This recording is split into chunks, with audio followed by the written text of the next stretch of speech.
परमेश्वर का हम धन्यवाद करते हैं सभी मसीह भाई बहनों को। जय मसीह की। मेरे प्यारों, आइए प्रभु का वचन सुने। तो जो आज का वचन है आप सुनकर चौंक जाएंगे कि परमेश्वर जिस चीज़ को मना किए हैं वही चीज़ हो रहा है। ये भी वचन है, एक वचन दूसरे वचन से टकराव हो रहा है, तो जीत किसका होगा?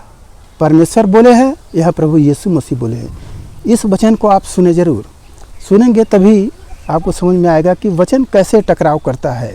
तो यहाँ पर उत्पत्ति की किताब अध्याय 9 और वचन 4 लिखा है, मांस को प्राण समेत अर्थात लहू समेत तुम न खाना, और निश्चय ही मैं तुम्हारे लहू अर्थात प्राण का बदला लूँगा। प्रभु बताएं कि आपको मांस के साथ लहू मिला हुआ नहीं खाना है।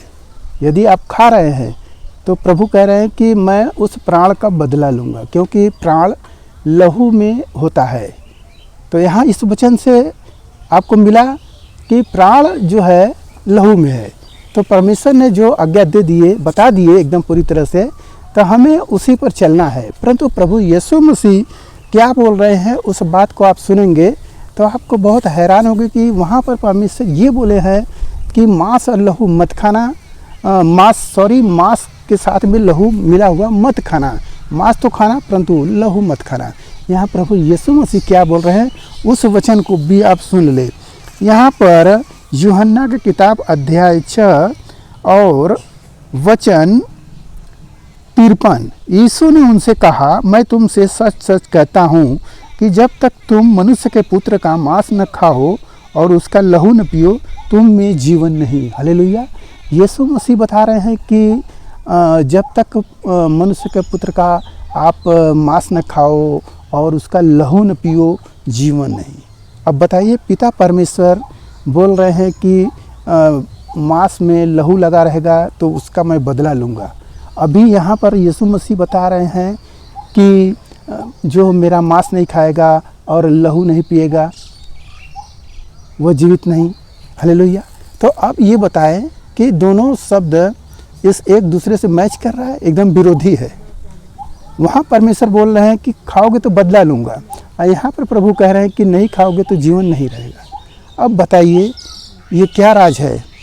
अगर सोचेंगे कि कैसे इस वचन को परमेश्वर बोल रहे हैं, किस प्रकार से इस वचन को बोल रहे हैं कि जो दोनों वचन टकराव में है।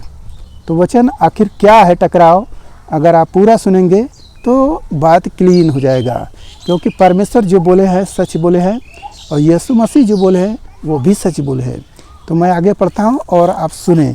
यहाँ पर लिखा है 54वें आयत में कि जो मेरा मांस खाता और मेरा लहू पीता है, अनंत जीवन उसी का, और मैं उसे अंतिम दिन फिर जिला उठाऊंगा। हालेलुया। प्रभु बता दिए कि जो मेरा मांस खाता और मेरा लहू पीता है, मैं उसे अंतिम दिन जिला उठाऊंगा। यानी कि जो यीशु मसीह का जो लहू है, जो मांस है, उसको जब आप खाएंगे तो वो क्या करेंगे? प्रभु आपको जिला उठाएंगे।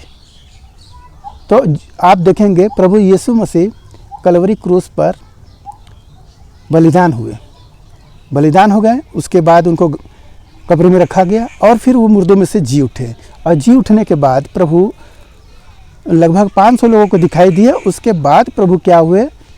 अपने चेलों को भोज देकर, जब भोज दे रहे थे तो प्रभु ने कहा कि देखो, जो यह रोटी है ये मेरी देह है, और जो यह कटोरा में दाखरस है ये मेरा लहू में नई वाचा है, इसको पियो, जो पियोगे तो इसमें जीवन है। मेरे प्यारों, तो प्रभु उस रोटी और उस कटोरे में का जो लहू है, जो क्या कहते हैं दाखरस है, अंगूर का रस, उसको बता रहे हैं। उसको पीने से तो प्रभु यीशु मसीह का भी वचन पूरा हो रहा है, और यहाँ पर ये भी केवल हम प्रार्थना करते हैं, जो रोटी होती है वह प्रभु का आशीषित देह हो जाता है, और यहाँ पर जो दाखरस है वो प्रभु के लहू को दर्शाता है। जब हम प्रार्थना करते हैं तो वो लहू होता है। हालेलुया। हमें सचमुच का लहू नहीं पिलाया जा रहा है। जो पिता परमेश्वर ने बोले कि वो लहू जो पिएगा तो मैं बदला लूँगा, तो सच में आज किसी का लहू पिएंगे तो आप अपराधी हो जाएंगे, आपको प्रभु बदला लेगा। खून का बदला लेने वाला परमेश्वर है। तो यहाँ पर प्रभु यीशु मसीह भी जो बोल रहे हैं वो भी बात सही है। तो प्रभु जो कह रहे हैं कि मैं जिला उठाऊंगा, तो जब हम प्रभु को देह में और लहू में जब शामिल होते हैं तो हमारा अनंत जीवन उसी में होता है। जो नहीं लेगा उसमें प्रभु नहीं रहेंगे। हम और पढ़ते हैं, लिखा है क्योंकि जो मेरा मांस खाता मेरा लहू पीता अनंत जीवन उसी का, और मैं उसे अंतिम दिन फिर जिला उठाऊंगा, क्योंकि मेरा मांस वास्तव में खाने की वस्तु है और मेरा लहू वास्तव में पीने की वस्तु है। जो मेरा मांस खाता और मेरा लहू पीता वह मुझ में स्थिर बना रहता है और मैं उसमें। हालेलुया। जो बताए प्रभु कि जो मेरा लहू मेरा मांस खाता पीता है वो मुझ में स्थिर बना रहता है। यदि आप वो दाखरस नहीं लेंगे तो क्या होंगे, आप बिगड़ जाए। आज के इस वचन से आपको पता हो गया कि जो परमेश्वर बोलते हैं वचन, वो वचन कटने वाला नहीं है। जो वचन है वह कटने का नहीं है। प्रभु यीशु मसीह ने भी बोला वह वचन भी कटने का नहीं है। तो आप कभी भी यह न सोचें कि एक वचन दूसरे वचन के विरोध में है। विरोध नहीं है, उसका पूरा जब सारांश लेंगे तब समझ में आ जाएगा। हालेलुया। तो आज के इस वचन से आपको जो कुछ मिला उस पर ध्यान करें, प्रभु आपको आशीष देंगे। आइए आपके लिए हम प्रार्थना करें। महान परमेश्वर, माँ का धन्यवाद करते इसमें आज के दिन प्रभु जो ये वचन मिला, जितने सुने प्रभु उन्हें आशीष मिले, उनके घर परिवार में सुख शांति बनी रहे, सभी लोग भले चंगे रहे। मेरा राजा, आज का वचन है प्रभु, जो प्रभु आपके देह में और आपके लहू में जो शामिल नहीं होगा हे पिता, उसमें अनंत जीवन नहीं है। मेरे प्रभु जो आप में स्थिर नहीं रह सकता है, तो हे पिता जो भाई ने अब तक नहीं आपको ग्रहण किए, उन्हें ग्रहण करने के लिए प्रभु आप हम सबको इस्तेमाल करें प्रभु। हालेलुया। जो अब तक नहीं बचा है पिता, उन्हें भी प्रभु आप मौका दे। मेरे राजा, आपका दया अनुग्रह प्रेम जिस भाई के जीवन में हो प्रभु, आपका अनुग्रह दया हालेलुया ऐसी होती रहे सबके जीवन में। धन्यवाद करते हुए प्रार्थना मसीह यीशु के नाम में, आमीन।